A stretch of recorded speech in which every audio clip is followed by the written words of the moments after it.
Greetings. It is April 11th, 2018. Two drawings I completed in early January 2017, a little over a year ago, both designed for tolerance education with young children, especially about issues pertaining to refugees and immigration. On the left here, we have the sea monsters and the sailing ship St. Louis, 1939.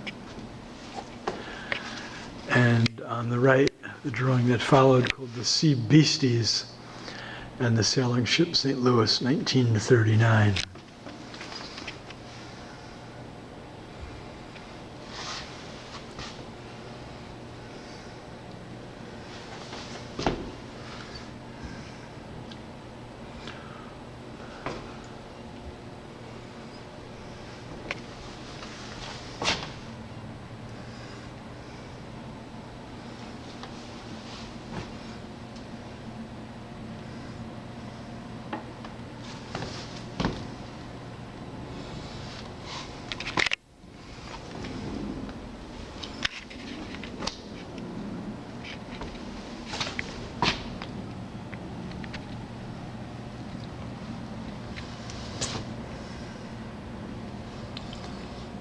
All right, there you have it.